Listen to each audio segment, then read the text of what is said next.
शांति। सभी कहेंगे ओम शांति। ओम शांति।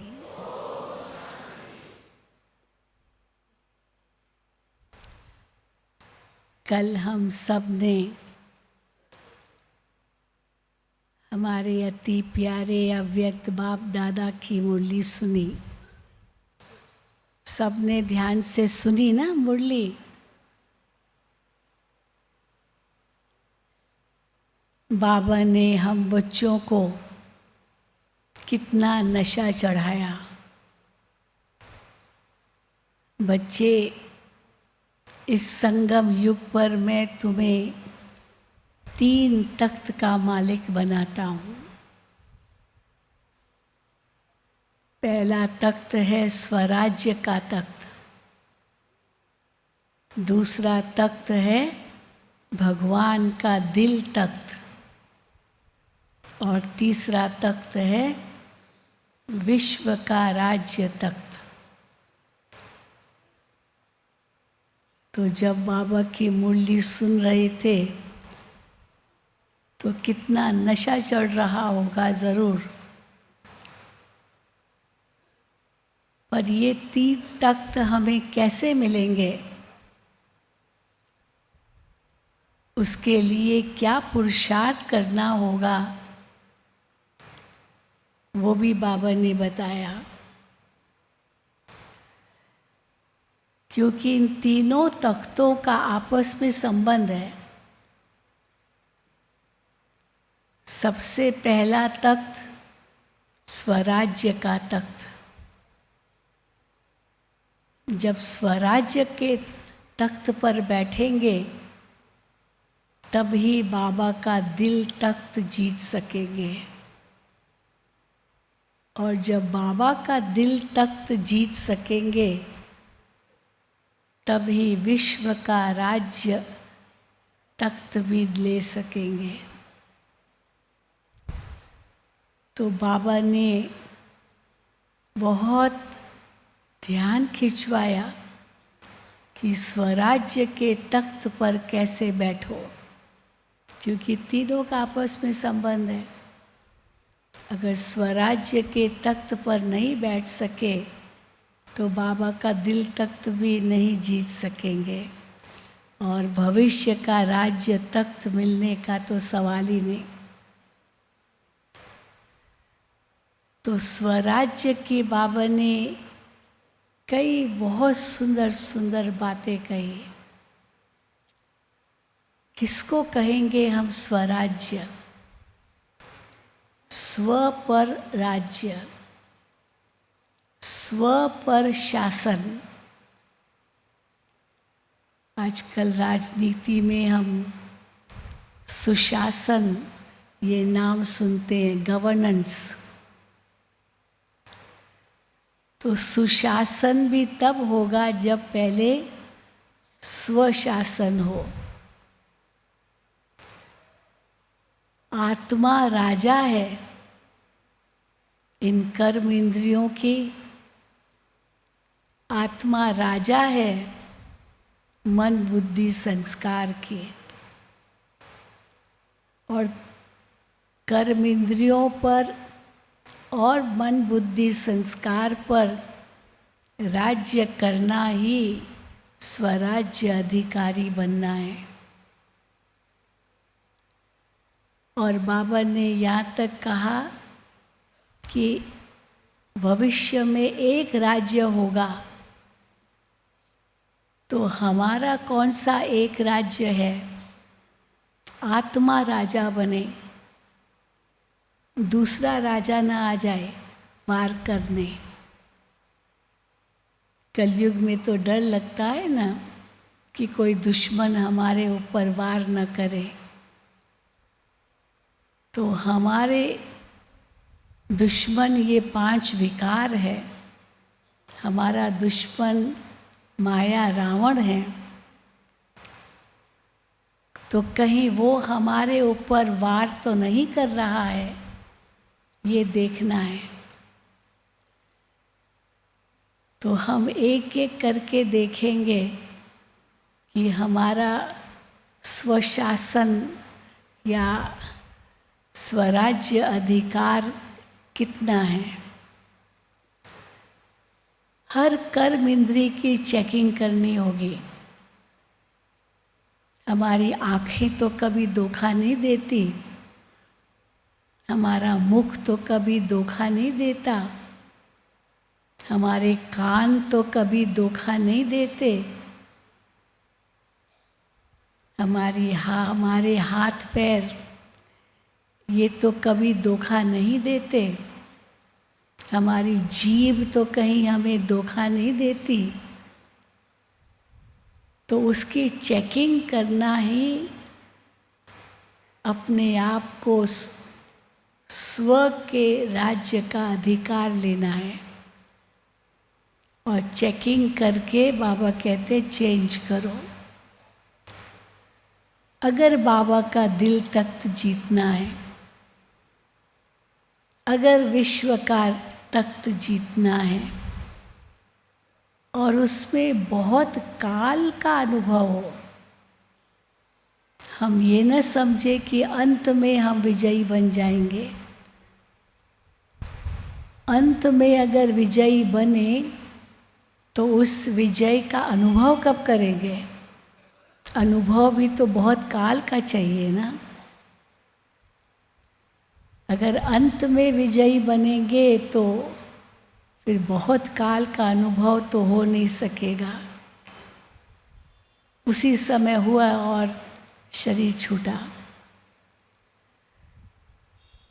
और बाबा ने ये भी भेंट किया है, यहाँ जितना बहुत काल का शासन होगा स्व पर, उतना भविष्य में अधिक समय पर विश्व पर शासन होगा।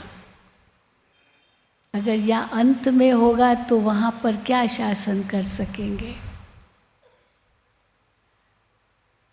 क्योंकि बाबा हम बच्चों को ये भी याद दिलाते हैं कि बच्चे, सब कुछ अचानक होगा, सब कुछ अचानक होगा। कुछ भी बताकर नहीं आएगा, किसका भी हमें पहले से आभास नहीं होगा। लगेगा ये तो सब सामान्य है, और अचानक कुछ हो जाता है। अभी भी हम देखते हैं ना, कलयुग की दुनिया में मौत का बाजार कितना गर्म है।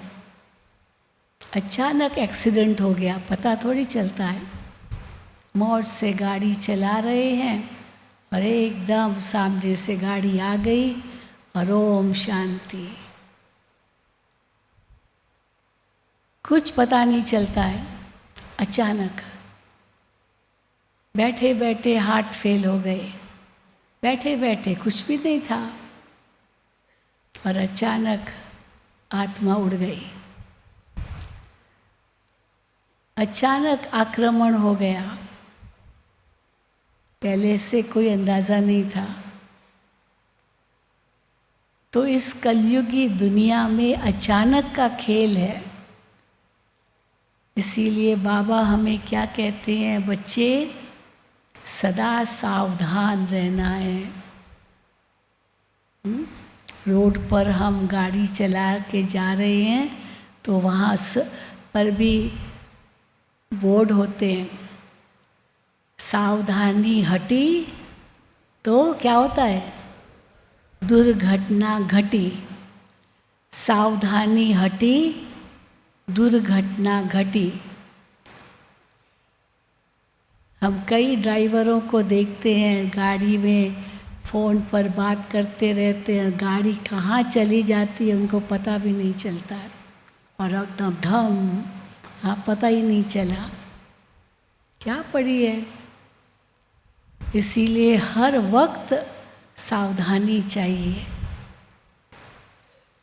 तो इस जीवन के मार्ग में भी हर वक्त सावधानी चाहिए, क्योंकि कभी भी कहीं भी किसी समय भी दुर्घटना हो सकती है। हमारे तरफ से हम सुरक्षित हैं, लेकिन दूसरा हम पर भी अटैक कर सकता है। हम तो ठीक है ना, देखते ना रास्ते पर हम जाते हैं, सामने से मोटरसाइकिल आ गई और ओवरटेक करने की कोशिश किया, धड़ाम, हाँ, गाड़ी से लग गया। फिर अब पछतावत क्या हो, तो जब चिड़िया चुग गई खेत, हो गया एक्सीडेंट। तो हम भी अगर अटेंशन देते पर दूसरा नहीं देता तो भी नुकसान हो सकता है। तो हमें डबल सावधानी बरतनी होगी। हमें क्रोध नहीं आता है, लेकिन हम क्या बहाना देते हैं कि उसने हमको क्रोध दिलाया, माना उसने एक्सीडेंट करवाया, वो सामने आ गया, मैं नहीं गया, तो उसने क्रोध दिलाया क्योंकि उसने क्रोध किया, तो ये सामने वाले का दोष है। अब सामने वाला तो कहेगा कि हम तो अपने रास्ते पर जा रहे थे और अचानक पता ही नहीं चलता है कैसे हो गया। तो हमारी कर्म इंद्रियों पर हमारा कितना शासन है। हम सब राजयोग सीख रहे हैं। तो राजयोग माना क्या? राजाई पाने के लिए योग। राजयोग किसको कहते हैं? राजाई पाने के लिए योग।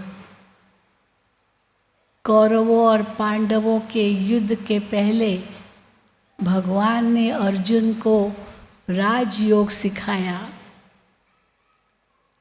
और क्या कहा? हे अर्जुन, इस राजयोग से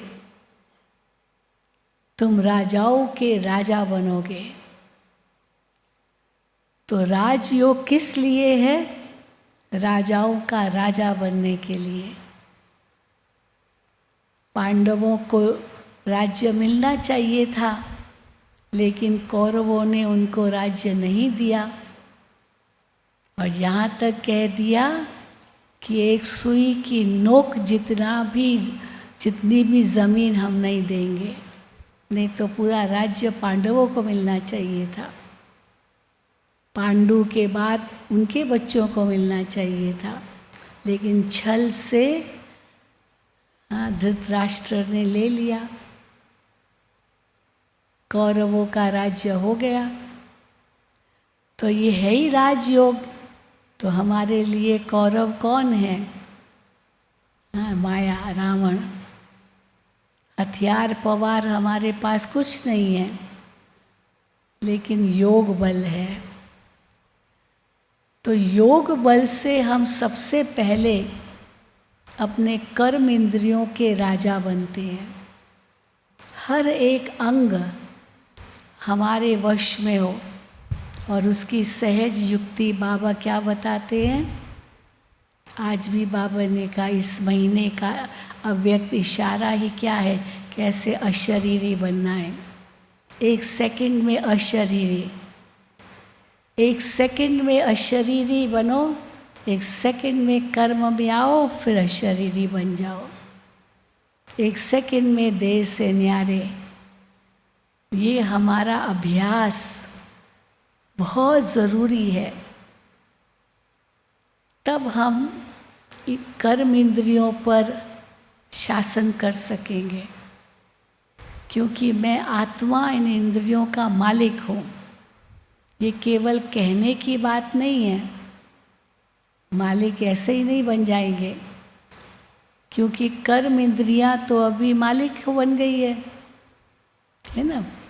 ये पंच कर्म इंद्रियाँ अब पंच विकारों के वश है। अगर हम देखें कौन सी है ये 5 इंद्रियाँ, 5 सेंसेस कहते हैं। नाक के द्वारा सुगंध लेते हैं, आँखों के द्वारा देखते हैं, कानों द्वारा सुनते हैं, जीभ द्वारा स्वाद लेते हैं, फिर चमड़ी, ये पांचवा स्पर्श, स्पर्श द्वारा एक जैसे स्पर्श से कैसे वो आनंद का अनुभव होता है, शारीरिक आनंद लेते हैं। और ये सब विकारों से जुड़ा हुआ है। काम वासना ये चर्म का आकर्षण है। काम वासना क्या है? चमड़ी का आकर्षण। चमड़ी के ही वश होते हैं ना, तभी तो काम विकार होता है और उसमें एक आनंद का अनुभव करते हैं। तो ये स्पर्श रस हो गया। तो स्पर्श रस ये काम वासना की ओर प्रेरित करता है। फिर दूसरा है ये जीभ रस। जीभ को जो पसंद है वो कई बार पेट को पसंद नहीं है, क्योंकि पेट में तो कोई स्वाद नहीं है, जीभ तक ही स्वाद है। और वो जैसे ही भोजन अंदर गया, स्वाद खत्म। और वो क्या क्या खाते हैं जीभ के खातिर, उस स्वाद के खातिर, परिणाम स्वरूप सारी अपनी डाइजेस्टिव सिस्टम को, पेट को बिगाड़ देते हैं। क्यों बिगड़ गया पेट? क्यों पेट में दर्द हुआ? क्यों डायरिया हो गया? क्यों उल्टी हो गई? ज़रूर कुछ ऐसा खाया होगा, ज़रूर ऐसा खाया होगा तभी ये हुआ। तो ये जीभ रस। तो जीभ रस क्या है? स्वाद। स्वाद के पीछे मनुष्य पागल है आज। स्वाद नहीं है तो फेंक देंगे, आज कोई स्वाद नहीं है, मुझे नहीं खाना है। तो जीभ रस, तो ये सारी इंद्रियों के रस हैं। तो लोभवश माना स्वाद। हाँ, कई मिसाल देते हैं ना, ब्राह्मण लोग धामा खाने जाते हैं, अपने यजमानों के घर में धामा खाते हैं, तो बहुत लड्डू अच्छा लगा, बहुत स्वादिष्ट था, कई खा लिए लड्डू। आखिर तो इतना खा लिया कि वो उठ भी नहीं सकता, इतना भारी हो गया पेट। तो किसी ने उनको कहा कि ब्राह्मण जी, आप हाजमोला खा लो। हाजमोला खाएंगे तो आपका पाचन हो जाएगा, भोजन पच जाएगा, हाजमोला खा लो। तो उसने कहा, पेट में अगर जगह होती तो एक लड्डू और क्यों नहीं खा लेता हाजमोला की जगह? इतनी भी जगह नहीं जो हाजमोला खा सके, अगर जगह होती तो लड्डू खा लेता। तो देखो, इतना लोभ हो जाता है, इतना लोभ हो जाता है जो उठ ही नहीं सकते, पेट इतना भारी हो गया। भाई इतना खाया क्यों? परंतु लोभ भी ऐसी बहुत बड़ी बला है। और कहा जाता है लोभी नर कंगाल है। केवल भोजन का लोभ नहीं है, धन का लोभ, मान का लोभ, इज्जत का लोभ। तो नाम, मान, शान, धन, संपत्ति, वैभव, पता नहीं क्या क्या, ये भी चाहिए, ये भी चाहिए, ये भी चाहिए। कितना चाहिए? पेट तो एक ही है। पेट को ज़्यादा देंगे तो पेट स्वीकार नहीं करेगा। कपड़े भी तो एक समय पर एक ही ड्रेस पहनेंगे, जूता भी तो एक ही पहनेंगे एक समय पर। लेकिन आज का मनुष्य पेट के लिए कहाँ कमाता है? पेट के लिए कमाए तो कभी भूख नहीं मरेगा, लेकिन पेटियों के लिए कमाता है ना, पेटियों के लिए, पेटियां भरनी है। और फिर बाबा क्या कहते हैं? हाँ, कोई की कोई की राजा खाएगा, कोई की बैंक ख़त्म हो जाएगी, पैसा ख़त्म हो गया, भूकंप आया, सब दब गया। किसकी दबी रही धूल में, किसकी राजा खाए, किसकी चोर लूट जाए, किसकी आग जलाए। बस यही होता है कलयुगी दुनिया में। तो बाबा कहते इतना क्यों ये सब करना है, जबकि न कुछ लाए हैं न ले जाएंगे। लेकिन आज का मनुष्य कहाँ ये सोच रहा है। तो लोभ मनुष्य को कहाँ से कहाँ ले जाता है, और शुरू होता है जीव से। फिर देखो तो क्रोध भी तो पहले आँखों से निकलता है, मुख से तो बाद में क्रोध आएगा।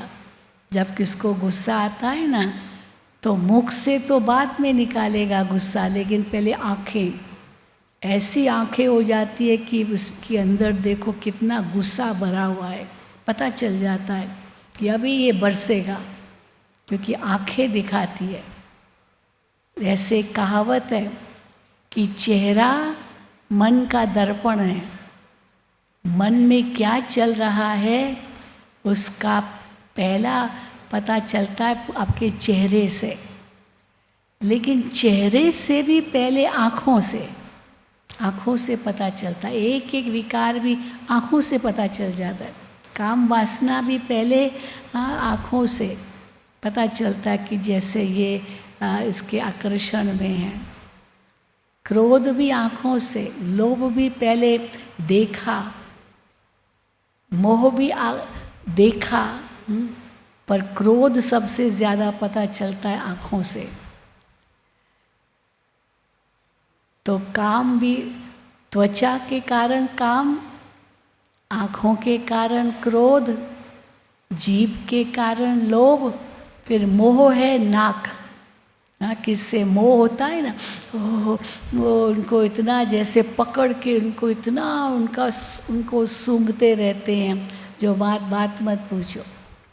आजकल तो मनुष्यों को जितना प्यार नहीं करते जितना जानवरों को प्यार करते हैं ना। कुत्ते इतने प्यारे लगते हैं, बस उनको ही सूंघते रहते हैं। एक जगह मैं दुबई में गई थी, तो किसी से मिलने गए थे, तो उनकी जो बहू थी वो दो कुत्ते पाल रही थी, बहुत प्यारे कुत्ते थे। अब उनकी सास कहे कि मैं चाहती हूँ मुझे पोते मिले, पर मेरी बहू तो मानती नहीं है, मुझे पोता चाहिए। तो मेरी बहू कहती है ये कुत्तों को ही पोता मान लो। ये इन कुत्तों को ही पोता मान लो, यही हमारे बच्चे हैं, हमको और बच्चे चाहिए नहीं, बस हमारे लिए तो कुत्ते ही सब कुछ है। और फिर उनका एक कुत्ता मर गया, वो इतनी रोई जैसे कि सचमुच उनका सारी दुनिया लुट गई। अब एक कुत्ता ही तो मरा। लेकिन है आज की इंसान। एक जगह मैं गई थी, तो वहाँ एक माता पहले आती थी ज्ञान में, फिर तो थोड़ी बुज़ुर्ग हो गई तो आ नहीं सकी। मधुबन भी 1-2 बार आई थी, लेकिन वो फिर क्लास में भी नहीं जाती थी, मधुबन तो छोड़ो। तो परंतु अच्छी मददगार तो थी पहले, तो बहुत पुरानी थी। तो मुझे किसने कहा आप इनके घर जाओ, वो बीमार भी है थोड़ा, तो वैसे बहुत बीमार तो नहीं थी पर फिर भी, तो आप उनसे मिल के आओ, वो आपको याद करती है। तो मैं गई मिलने के लिए, और जैसे गई ना, इतनी सारी कम से कम 10-12 बिल्लियाँ होंगी उनकी बिल्लियाँ, इतनी बिल्लियाँ थी बात मत पूछो। तो मैंने कहा ये सब इतनी बिल्लियाँ पाल रही हो? तो कहा बस यही मेरा परिवार है। तो मैंने कहा कि आप मधुबन में नहीं आई, कितने साल हो गए? तो कहा क्या करूँ, बिल्लियों को कौन पाले। हाँ, बिल्लियों को कौन पाले। तो हमने कहा क्यों, आपका कोई परिवार नहीं है? बस यही मेरा परिवार है, और मैं इनसे बहुत खुश हूँ। जब भी मुझे कुछ गुस्सा आता है किसी पर, तो मेरी जो बिल्ली है ना, वो मेरे पाँव चाटती है, याँ कहती है, तो मेरे साथ गुस्सा ख़त्म हो जाता है मेरा सारा गुस्सा ख़त्म हो जाए। वो प्यार से म्याऊं कहती है, मेरे पैर चाटती है। तो इसलिए मुझे इनसे ही प्यार है, मुझे कोई और नहीं चाहिए। तो मधुबन भी नहीं आना है, क्लास में भी नहीं आना है, क्योंकि बिल्लियों को कौन पालेगा। तो देखो, है ऐसे इंसान, परंतु बिल्लियों को, कुत्ते को ऐसा उनको रगड़ते हैं अपने नाक के साथ। हाँ, इतना जो बात मत पूछो। तो ये मोह कहाँ से? ये नाक से शुरू होता है। तो काम, क्रोध, लोभ, मोह और फिर अहंकार, ये कान खड़े हो जाते हैं। किसी ने मुझे मेरी ग्लानि की, किसने मेरे लिए बुरा भला कहा, तुरंत कान खड़े हो जाते। इसने मेरे लिए ऐसे कहा, कान खड़े हो गए ना, कान खड़े हो गए। तो अभिमान, मनुष्य के अंदर इतना अभिमान आ जाता है कि वो शुद्ध बुद्धि भूल जाता अभिमान के कारण। तो इसको ही बाबा कहते हैं माया। यही रावण का स्वरूप है और इसको ही तो हमें जीतना है। ये 5 इंद्रियों को जीतना, यही है माया को जीतना। तो जब आत्मा कर्म इंद्रियों के वश हो जाती है तो क्या होता है? कर्म इंद्रियों के वश क्यों होती है? क्योंकि कर्म इंद्रियां मालिक बन गई।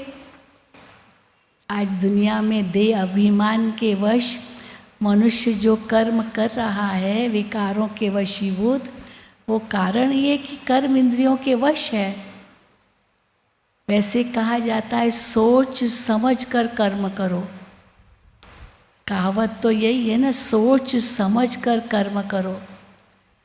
लेकिन जब कर्म इंद्रियों के वश हो जाता है तो सोच समझ कर कर्म नहीं करता है, क्योंकि सोच समझ कर करेगा तो कर्म ठीक करेगा, अच्छा करेगा।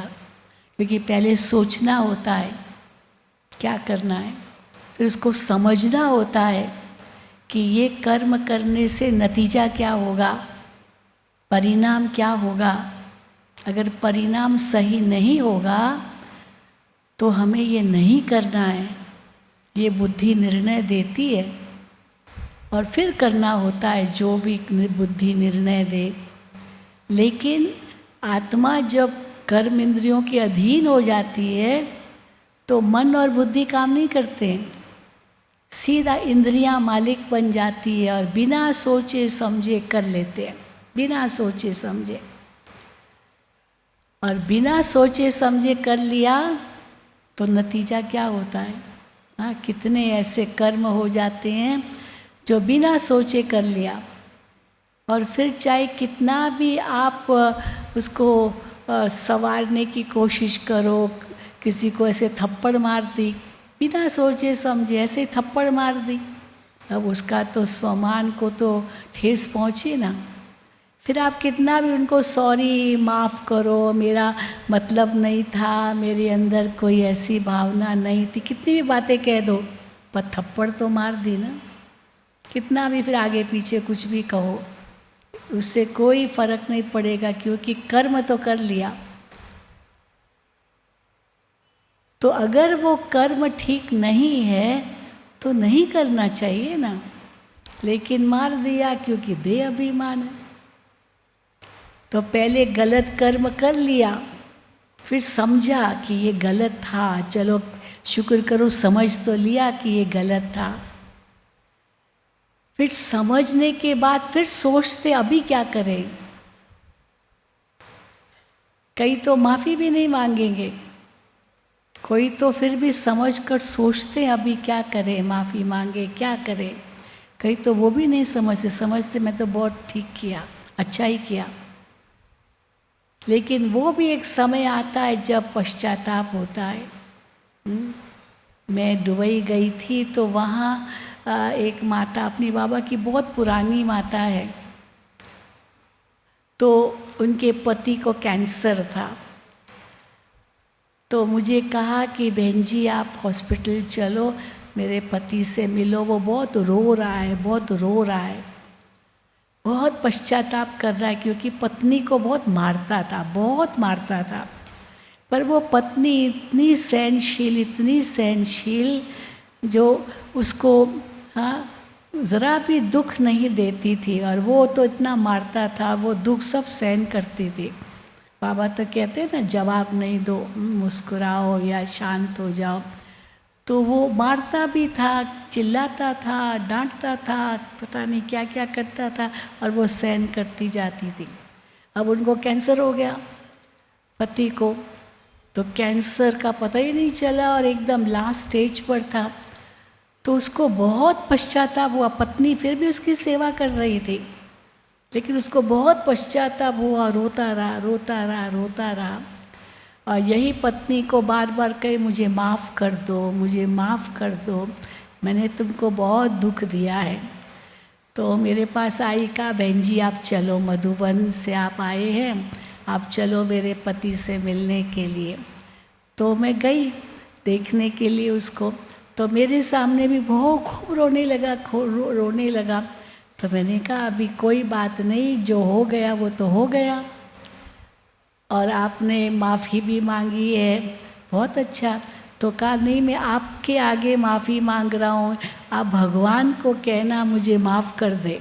हमको कहा भगवान को कहना हमें माफ़ कर दे। तो मैंने कहा ठीक है, हम भगवान को ज़रूर कहेंगे माफ़ कर दे, अभी आप शांति में रहो, शांति में रहो, बस आत्मा का ज्ञान दिया, आप आत्मा हो, आप ये देह नहीं हो। और इतनी प्यार से सुनता रहा, सुनता रहा, सुनता रहा, और इतनी शांति मिली उसको। उसी समय उसको नींद आ गई, नींद आ गई, माना वो नहीं तो उसको नींद ही नहीं आती थी। और तो अगले दिन जब मैं, और बहुत एक डॉक्टरों ने तो जवाब दे दिया था कि अभी कुछ घंटों का मेहमान है। तो दूसरे दिन सवेरे में जब क्लास करा रही थी, तो अभी योग पूरा ही हुआ था, तो मुझे जैसे वो आत्मा याद आई। तो मैंने ये बताया कैसे उसके पति ने ऐसे माफ़ी मांगी, और कहा बस मुझे माफ़ कर दो, माफ़ कर दो। तो उसको कैसे शांति का अनुभव हुआ।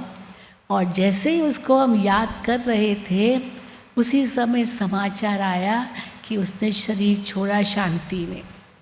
हाँ, तो देखो शांति में शरीर छोड़ा, क्योंकि उसको शांति मिली। नहीं तो नींद ही नहीं आना, खाना क्या, कुछ भी नहीं, जैसे बस मुझे माफ़ कर दो, इतना ही मुख से शब्द निकल रहा था। और पीड़ा तो होती है ना शरीर में, अंतिम घड़ी होती है, बहुत पीड़ा होती है, लेकिन वो अंत में पीड़ा सहा, और बस माफ़ करो, माफ़ करो। और तो जैसे उसका नाम लिया तो पता चला, तो उसी समय मुरली शुरू करने से पहले, क्योंकि हमने यही सोचा कि हम थोड़ा उनको योगदान देंगे, तो मुरली तो हमने सुना, मुरली शुरू नहीं की, और उसकी बात सुनाई, और उसी समय समाचार मिला कि उसने शांति में शरीर छोड़ा। तो हमने कहा चलो मुरली सुनाने से पहले हम सब उस आत्मा को योगदान देंगे। तो देखो, कहने का मेरा भावार्थ है कि कर्म कर लिया पर सोचे समझे बिना, और कर्मों का क्या हिसाब किताब बनता है किसी को कुछ पता नहीं। आज भी एक बहन मेरे पास आई, क्योंकि अपनी अपना रोना रोते हैं बेचारी, तो बहुत अभी बाबा की बच्ची है, वो बहुत प्यार से बाबा को याद करती है, लेकिन उसका पति शराब बहुत पीता है, बहुत शराब पीता है, और कहे तुम्हारे कारण मैं पीता हूँ, मुझे तुमने दुख दिया। वे क्या दुख दिया है, कुछ भी दुख नहीं दिया। तो और पीता है, और पीता है, और फिर उसको मारता है। तो हम तो कहा क्या करें, हम क्या करें, क्योंकि आजकल ये शराब की लत भी इतनी होती जा रही है, जो बात मत पूछो। शराब, ड्रग्स, ये बढ़ते ही जा रहे हैं। पर देखो बाबा ने हम बच्चों को कितना सेफ रखा है, जो भी बाबा हम, हाँ बिल्कुल सेफ रखा है। जो भी आज इतने सारे जो व्यसन हैं, वो मनुष्य को कहाँ से कहाँ लेके जा रहे हैं, है ना। तो ये जो बाबा ने हमको कैसे सेफ रखा है, जो नियम और मर्यादाएं बाबा ने हमें दी है, चाहे संग दोष की मर्यादा, चाहे अन्न दोष की मर्यादा, हाँ, चाहे अमृत वेला उठना है, चाहे रात को हमें बाबा की याद में सोना, ये सब जो नियम बाबा ने हमें दिए हैं, सोचो तो क्या सोचो, बोलो तो क्या बोलो, करो तो क्या करो, देखो तो क्या देखो, सुनो तो क्या सुनो। तो ये जो बाबा ने हर मुरली में मर्यादाएं हमें दी है, अगर उसी श्रीमत पर हम चलते हैं तो हम सहज ही अपने इंद्रियों को जीत सकेंगे। और उसके ऊपर और सहज युक्ति, अशरीरी बन जाओ। बस 1 सेकंड में आत्मा देह से न्यारी, मर गए इस दुनिया से। जैसे आत्मा शरीर छोड़ती है तो शरीर तो अलग हो गया, आत्मा उड़ गई, तो हम आत्मा भी इस शरीर से जैसे उड़ गई। अभी कितनी अच्छी कमेंट्री कराई ना आत्म प्रकाश भाई ने, तो कैसे उड़ गई आत्मा, 1 सेकंड में आत्मा उड़ गई और ये देह एकदम शांत हो गया। नहीं तो मनुष्य देह अभिमान में कैसे बैठना भी उनको नहीं आता है, ऐसे ऐसे ऐसे ऐसे करते रहेंगे, ठीक ढंग से शांति से बैठ भी नहीं पाते हैं, क्योंकि देह अभिमान बहुत है। तो बाबा ने हम बच्चों को जो आत्मा का ज्ञान दिया है, उससे कितने फायदे होते हैं, वो भी एक लिस्ट बन सकती है। आत्मा के ज्ञान से कितने फायदे होते हैं। तो ये है अपने इंद्रियों को जीतना। मनुष्य तो सबसे बड़ा जो किसी को डर है ना, वो डर है मृत्यु का, सबसे बड़ा डर। और सब बातों का इतना डर न भी हो, मृत्यु का डर सबसे बड़ा डर है। और कईयों के मुंह में तो मृत्यु ही है, जैसे हाय मर गई, हाय मर गई, मर न जाओ, मर न जाओ, बस यही कहते रहते, मुख से वही शब्द निकलता। और बाबा ने हमें आत्मा का ज्ञान देकर क्या कहा, तुम आत्मा तो कभी मरती ही नहीं हो। अब बताओ, कहाँ मर गई कहना, और कहाँ मैं आत्मा कभी मरती ही नहीं हूँ। परंतु बाबा हमें जीते जी ज़रूर मरना सिखाते हैं। जीते जी मर जाओ, बाबा कहते, कोई ऐसे किसी को नहीं सिखाता है जीते जी मरो, पर बाबा हमें सिखाते हैं, क्योंकि घर जाना है, घर जाना है। हम जहाँ से आए हैं वहाँ हमें जाना है। तो स्वराज्य अधिकारी कौन बन सकता है, जो इन नियमों और मर्यादाओं पर चलेगा। ब्रह्मा बाबा ने देखो 1 सेकंड में कैसे सब कुछ त्याग किस आधार पर किया। ऐसे नहीं कि कोई ज़बरदस्ती करवाया गया, लेकिन बाबा ने किस आधार पर त्याग किया। एक तो बड़ा आधार तो यही था जो बाबा को कहा गया, बाबा ने अनुभव किया कि मैं तो विश्व महाराजन बनूंगा। विष्णु का साक्षात्कार हुआ बाबा को, जिसकी भक्ति करते थे बाबा, साकार बाबा जिसकी भक्ति करते थे, उसने ही उनको वरदान दिया विष्णु का साक्षात्कार करके, अहम चतुर्भुज तत्त्वम, तो मेरे जैसे हो। ब्रह्मा बाबा तो हैरान हो गए, मैं इन जैसा कैसे हूँ, मैं तो इनका भक्त हूँ, इनका दास हूँ, इनका सेवक हूँ, क्योंकि विष्णु की भक्ति करते थे, तो मेरे जैसे हो। कितना बड़ा वरदान मिल गया। भक्ति मार्ग में जो वरदान मिलते हैं ना, अपने इष्ट से वरदान मिलते हैं। जब बहुत भक्ति करते हैं, नौदा भक्ति करते हैं, तो उनके दर्शन होते हैं, साक्षात्कार होता है। तो साक्षात्कार में सब जो कोई देवी का भक्त है, कोई देवता का भक्त है, कोई किसी का भी भक्त है, और जब उनको साक्षात्कार होता है तो वो देव या देवी उनको जो वरदान देते हैं ना, वो वरदान क्या होता है, तथास्तु, तथास्तु।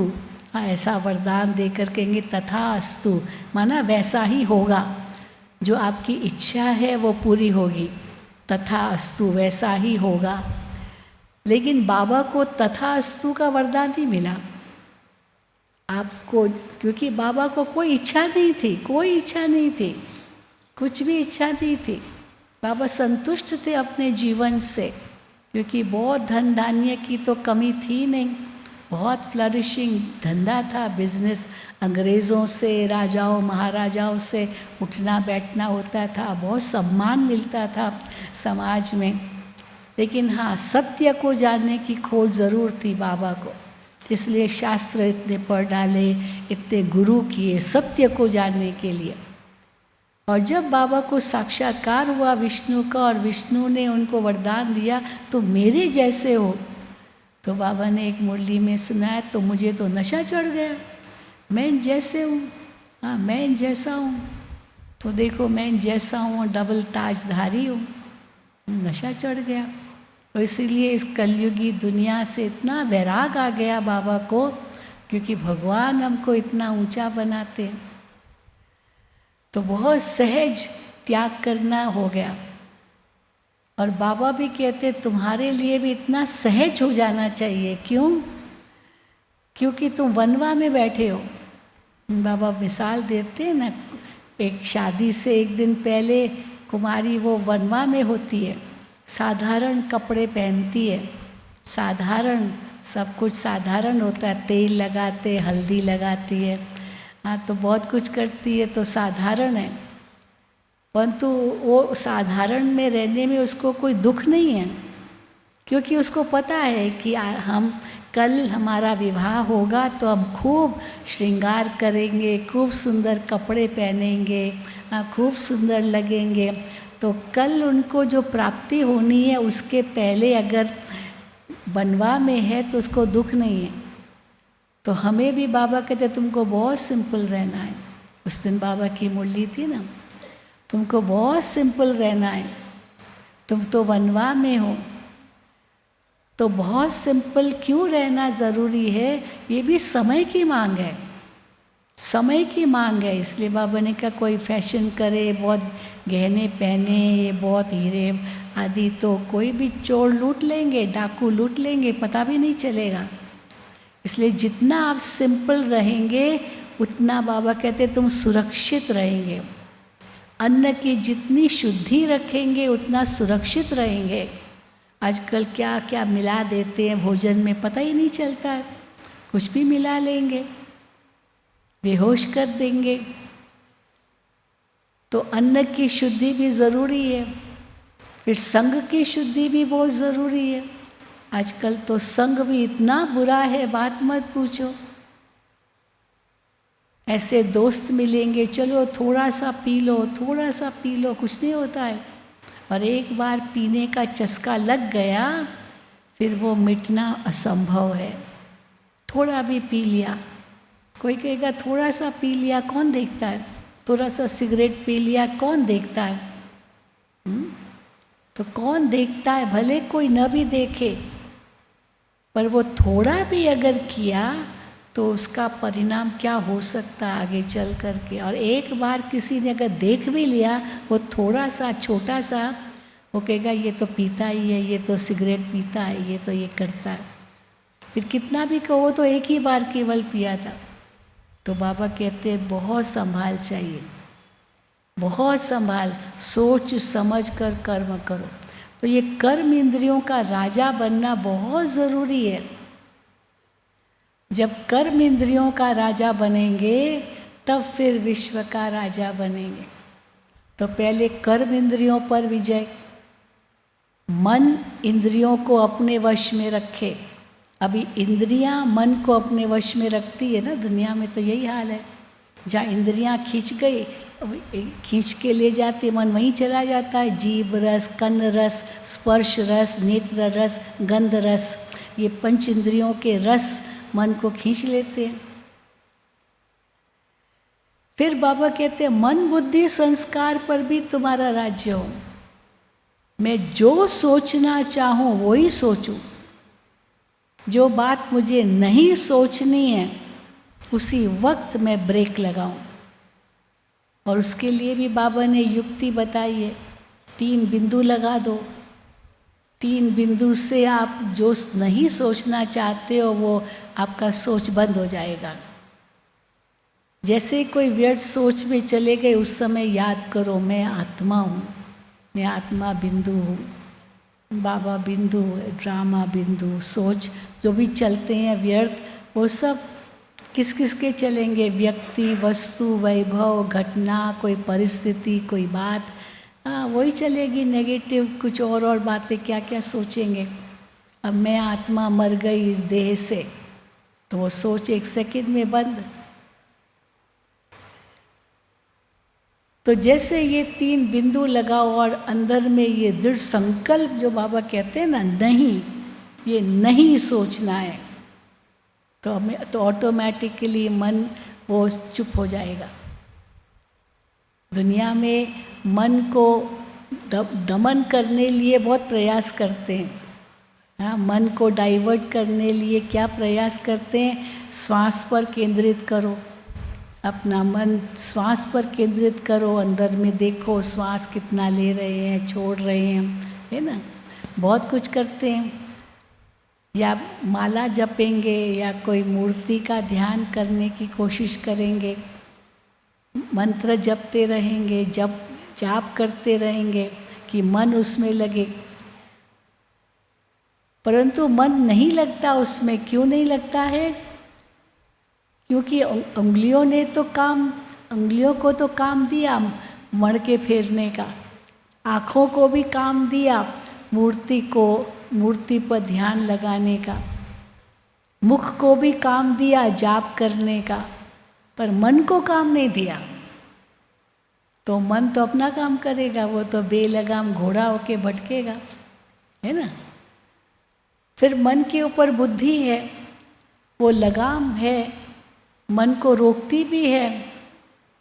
होता है ना, कई बार हम कोई गलत सोचते हैं तो फिर अंदर में आता है मुझे ऐसे नहीं सोचना चाहिए, मुझे ऐसे नहीं सोचना चाहिए। ये बुद्धि कहती है मन को, क्योंकि आत्मा तो अपने असली रूप में बहुत स्वच्छ है, पवित्र है। हर आत्मा अपने मूल गुणों को चाहती है। कोई भी आत्मा अशांत नहीं होना चाहती, कोई आत्मा दुखी नहीं होना चाहती है। तो शांति सुख सब क्यों चाहती है? क्योंकि आत्मा का वही गुण है।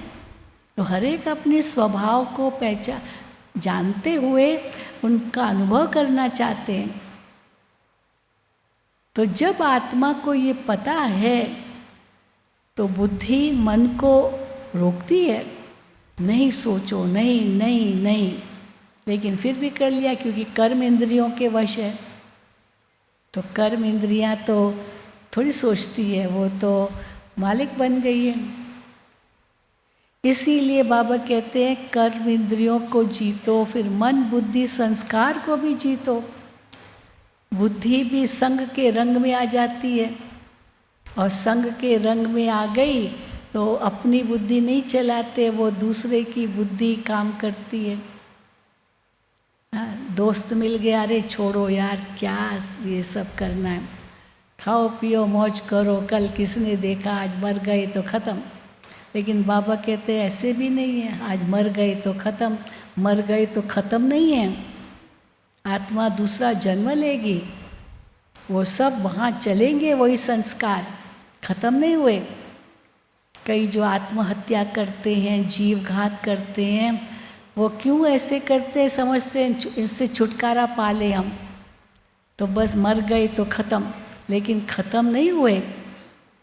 अगर किसी ने कर्जा उठाया है किसका, उसको वापस नहीं कर पा रहा है, तो कई ऐसे कर्जा बहुत उठा लिया, ऐसे ही बेढंगे रूप से खर्चा कर लिया, कर्जा उठाते गए और पैसा दे नहीं सके, तो फिर क्या करते हैं? अपने आप को ख़त्म कर देते हैं कि हम तो ख़त्म हो जाएंगे, हम कहाँ कर्जा देंगे वापस। लेकिन कर्जा ख़त्म नहीं हुआ, वो आत्मा वो हिसाब किताब लेके गई अगले जन्म के लिए, तो अगले जन्म में भी उसको हिसाब किताब चुकतू करना पड़ेगा। ऐसे नहीं कि हो गया पूरा, वह मर गए तो ख़त्म हुआ, नहीं, क्योंकि वो संस्कार तो आत्मा में भर गए ना। इसीलिए बाबा हमेशा कहते हैं कभी किसी के भी कोई भी कर्जे का बोझ मत उठाओ, एक कहावत भी है कि आप पाँव उतना ही पसारो जितनी आपकी चद्दर है। अब चद्दर आपकी छोटी है और पाँव तो इतना पसार लिया कि पाँव उस चद्दर के बाहर चले गए, तो ठंडी तो लगेगी ना। तो उतना ही पसारो पाँव को जितनी आपकी चद्दर की साइज़ है, नहीं तो ठंड लगेगी। तो उतना ही करो जितनी आपकी क्षमता है, उसके बाहर क्यों जाते हो जो कर्जा उठाना पड़े। अभी भी हम देखते हैं, देखो बाबा यहाँ इतने मकान बनाने पड़ते हैं, बच्चे कहाँ के रहेंगे, बाबा बनवाते हैं। लेकिन बाबा हमेशा कहते थे कोई भी मकान बनाओ ना, सेंटर के लिए भी बनाओ या जो कुछ भी, पहले कम से कम आधा पैसा आना चाहिए, कर्जा नहीं उठाना है, आधा पैसा आना चाहिए, फिर भले शुरू करो। ऐसे भी नहीं कि शुरू नहीं करो, पर आधा कम से कम जितना खर्चा होना है उसका आधा तो कम से कम मिलना चाहिए, फिर भले शुरू करो, फिर अपने आप आता जाएगा। क्योंकि हम सफल कर रहे हैं, सफल कर रहे, नहीं तो लोग समझेंगे तो सफल तो कर ही नहीं रही हैं। तो इसीलिए बाबा हमें क्या कहते हैं कि बच्चे उतनी ही शक्ति को आप प्रयोग करो जितनी आप में क्षमता है। बहुत ज़्यादा महत्वाकांक्षी बनने की कोई ज़रूरत नहीं है, कोई ज़रूरत नहीं है सचमुच। क्योंकि अचानक कुछ हो गया, हार्ट फेल ख़त्म, है ना। दुनिया में अब देखते हैं तो कहते हैं भी आधा जीवन तो कमाने में लगा और पर शरीर पर ध्यान नहीं दिया, खाली कमाऊं कमाऊं, पैसा पैसा पैसा, आधा जीवन तो उसमें चला गया। और फिर थोड़ा बुज़ुर्ग हो गए तो उसके बाद बीमारियां आ गई, और बीमारियों में वो जितना पैसा कमाया वो बीमारियों में वो दवाइयों में लग गया। उसकी बजाय पहले से ही संभालते थे ना अपने शरीर को, है ना। क्योंकि जो मेरा वर्तमान है वो मेरे भूत के आधार पर है, और जो वर्तमान है वही भविष्य बनाएगा। केवल वर्तमान ही सब कुछ नहीं है। दुनिया में इससे उल्टा सोचते हैं।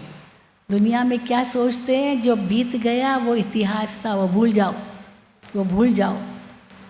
और भविष्य जो आने वाला है वो तो एक मिस्ट्री है, वो तो पता ही नहीं क्या होने वाला है। इसलिए जो वर्तमान है उसमें ही जियो। लेकिन वर्तमान में केवल जियो नहीं, क्योंकि वर्तमान भूत का आधार है और वर्तमान भविष्य को बनाएगा। इसलिए तीनों का आपस में संबंध है, भूत, वर्तमान और भविष्य। इसलिए जब बाबा कहते हैं तुम अभी पुरुषार्थ करते हो भविष्य के लिए, दुनिया में कोई भविष्य के लिए पुरुषार्थ नहीं करता। अगर करता भी है तो अपने लिए नहीं, है ना। बहुत धन कमा लेता है तो क्या समझता है मेरी पीढ़ियाँ आगे खाएगी। इतना धन कमा लिया है ना, जोक सुनाते हैं कि एक व्यक्ति बहुत धनवान था, बहुत, कोई कमी नहीं थी। तो रोज़ अपने जो खजांची थे उनसे पूछता रहता कितना धन है। अब इतना रोज़ पूछता रहता था, तो एक दिन उस खजांची ने उसको बोला, साहब आपको क्या चिंता, आपकी 7 पीढ़ियाँ खा सकती, इतना धन है आपके पास, गिनती करने की ज़रूरत ही नहीं है, 7 पीढ़ियाँ खा सकती है। तो चिंता हो गई, मेरी 8वीं पीढ़ी का क्या होगा, मेरी 8वीं पीढ़ी का क्या होगा। अब वो 7 पीढ़ियाँ भी एक पीढ़ी में ही ख़त्म कर देगी, कुछ पता ही नहीं। पता चलता है क्या, जो 7 पीढ़ियों के बाद 8वीं पीढ़ी की चिंता करते हैं। एक पीढ़ी का भी भरोसा नहीं है, वो क्या करेंगे। और आप हुए मर गई दुनिया। तो वर्तमान में जियो ज़रूर, पर वर्तमान में क्या करो। इसीलिए बाबा की हर मुरली में क्या करो क्या नहीं करो सब बातें आती है। ऐसी कोई बात नहीं है जो बाबा की मुरली में नहीं है। सुबह से लेकर रात्रि तक क्या करो क्या नहीं करो, क्या सोचो क्या बोलो क्या करो, कैसा व्यवहार करो, कैसे आपका चेहरा हो, कैसे आपके बोल हो, सब कुछ बाबा बताते हैं। एक पिता अपने बच्चे को कैसे समझाते हैं, एक माँ अपने बेटी को कैसे श्रृंगार करती है, तो माता पिता बन के बाबा हम आत्मा का श्रृंगार करते हैं। तो अभी जब हम अपने इंद्रियों पर विजय प्राप्त करेंगे, जिसको बाबा कहते हैं स्वराज्य अधिकारी बनेंगे, मन बुद्धि और संस्कार पर, तो तब हम बाबा का दिल जीत सकेंगे। सचमुच किसी का भी दिल जीतना हो तो उसके लिए क्या करना पड़ता है? हम देखते हैं ना, कई ऐसे बच्चे होते हैं कितने आज्ञाकारी होते हैं, तो पिता का कितना दिल जीत लेते हैं। पिता को पता चलेगा, मालूम है कि मेरा बेटा आज्ञाकारी है, मेरे कहने अनुसार चलेगा, तो अपने आप वो बेटे का पिता का दिल जीत लेता है बेटा। तो बाबा भी कहते हैं तुम दिल तख्त नशीन कब बनेंगे, दिल का तख्त कब जीत सकेंगे, जब इतने आज्ञाकारी होंगे। तो बाबा की श्रीमत का कदम कदम पर पालन, ये आज्ञाकारी की निशानी है, और उससे बाबा का दिल जीत सकेंगे। तो पहले तो हमको इंद्रिय जीत बनना होगा, फिर मन बुद्धि संस्कार को भी आत्मा मालिक हूँ, अब जैसे मन को चलाऊं वैसे मन सोचे। फिर बुद्धि भी स्थिर रहे, डावाडोल न हो, अचल अडोल स्थिति हो, न्यारा प्यारा हो, कहीं भी फंसे नहीं तो बुद्धि फंस जाती है। मन तो चंचल है पर बुद्धि फंस जाती है, फिर सोचना समझना सब बंद हो जाता है। और संस्कार तो है ही पुराने, वो पुराने संस्कार फिर उजागर हो जाते हैं।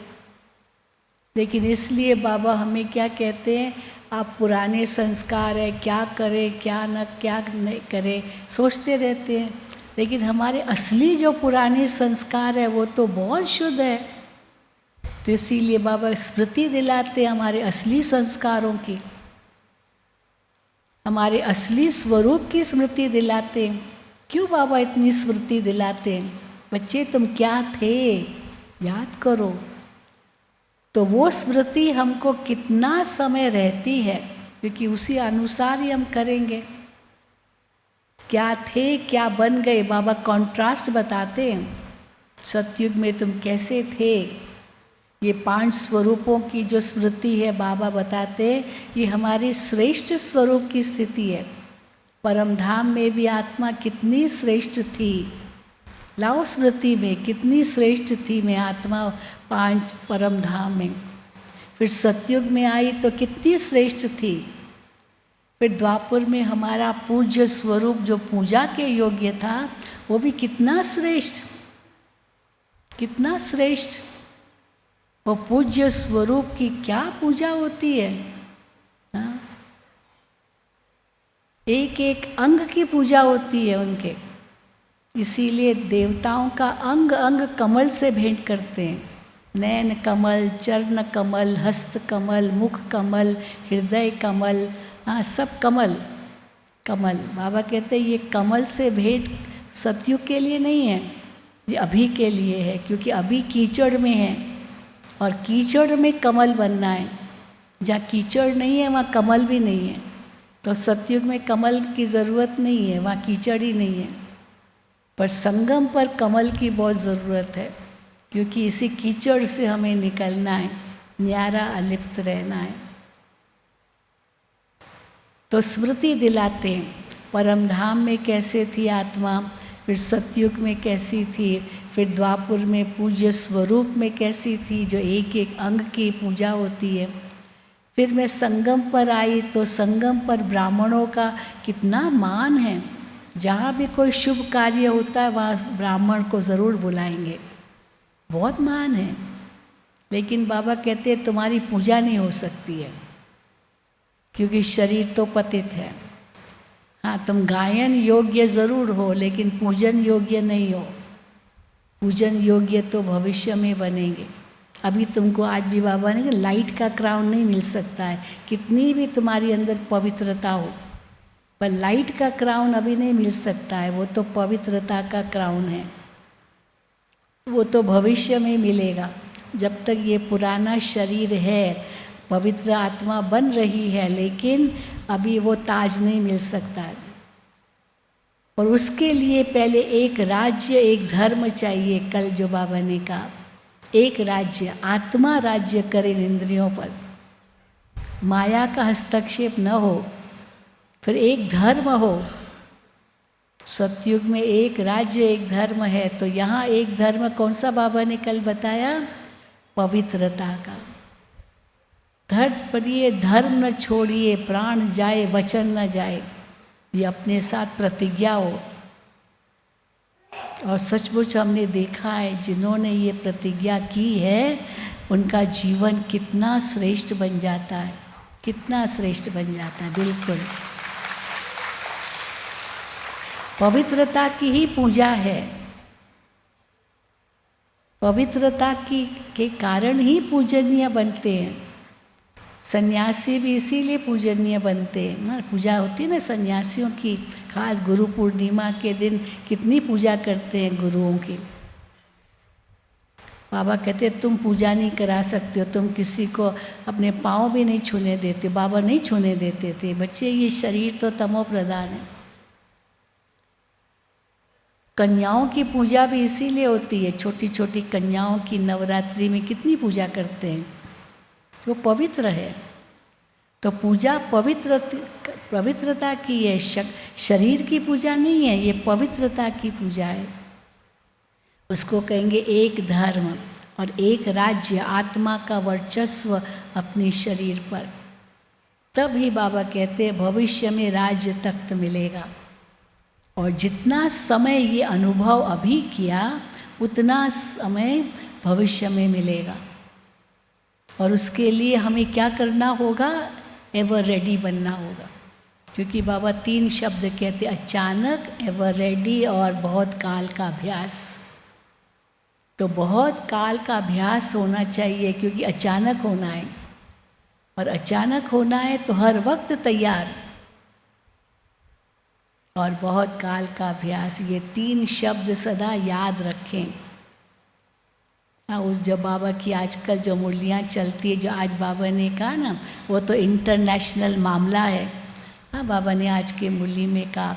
तो उस समय ये 1960 के दशक में, तो उस दशक में बहुत टेंशन था देश दुनिया में, क्योंकि अमेरिका और रशिया आपस में इतने हथियार बना चुके थे, जो तैयार थे एक दो पर आक्रमण करने के लिए, इतना तैयार थे। और अगर अमेरिका और रशिया आपस में टकरे तो हालत क्या होगी?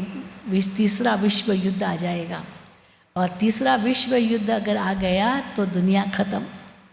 तो बहुत टेंशन था, ज़बरदस्त है। अभी भी टेंशन ही टेंशन है, क्योंकि अमेरिका एक तरफ, रशिया दूसरी तरफ। इसीलिए कोई भी आगे नहीं बढ़ रहा है, क्योंकि पता है कि अगर मैं करूँगा तो वो हमारे ऊपर आक्रमण करेंगे, बचेगा कौन? नहीं तो तैयार है, सब तैयार है। रोज़ एक दो को धमकियाँ देते रहते हैं। लेकिन क्यों नहीं युद्ध हो रहा है, क्यों नहीं ये सब हो रहा है? इसका मूल कारण बाबा क्या बताते? बच्चे तैयार नहीं हैं। बच्चे तैयार नहीं हैं तो पर्दा कैसे खोले? प्रकृति पूछ रही है, बाबा हम कब अपना काम शुरू करें? आज बाबा ने प्रकृति की कितनी बातें कही। कोई प्राकृतिक आपदा आती है तो 1-2 प्रकृति के तत्व काम करते और कितनी तबाही मचा के जाते हैं। आज बाबा ने कहा सुनामी जब आता है ना, 100 फीट ऊंचा वो जो लहर चली जाती है, 100 फीट ऊंची भी, तो कितना सब तहस नहस कर देगी, नष्ट कर देगी।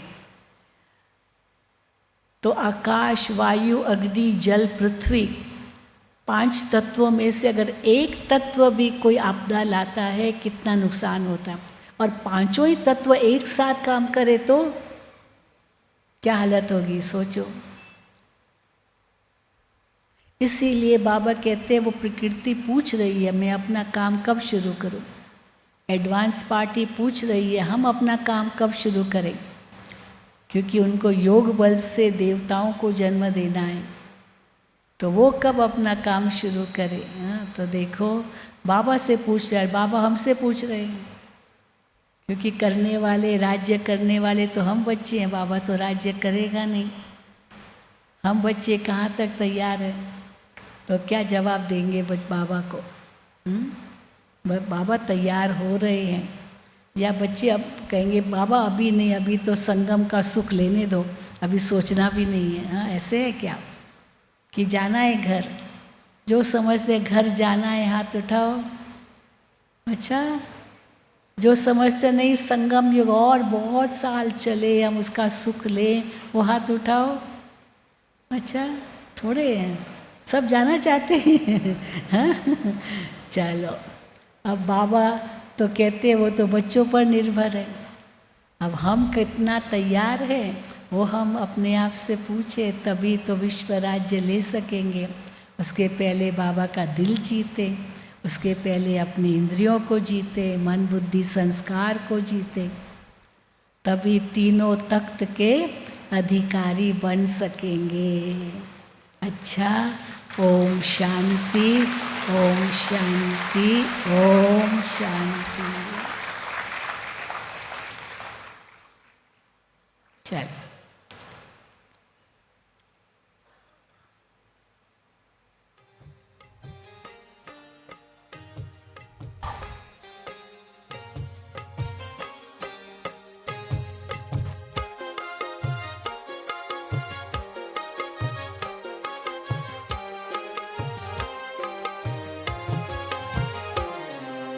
मस्तक सिंहासन पे हम आत्माएं, राजन बने और शासन चलाएं। कर्मेंद्रियां कर्मचारी हमारी, भ्रिकुटी बीच दरबार अपना सजाएं। मस्तक सिंहासन पे हम आत्माएं, राजन बने और शासन चलाएं।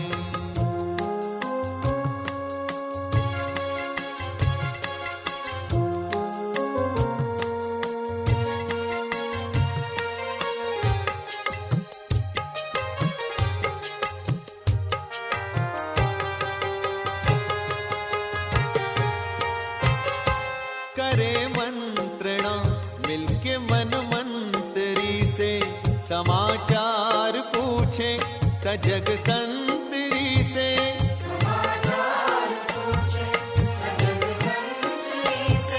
बड़ी सावधानी से इस राजधानी को माया की छाया से पल पल बचाएं। मस्तक सिंहासन पे हम आत्माएं, राजन बने और शासन चलाएं। कर्मेंद्रियां कर्मचारी हमारी, त्रिकुटी बीच दरबार अपना सजाएं।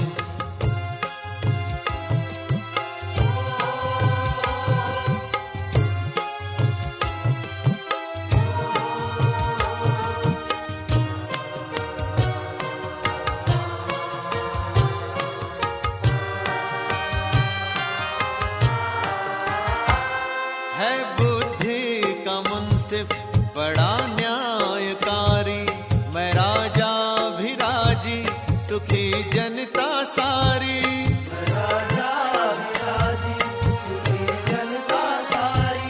सुसंस्कारों की जो सेना सजग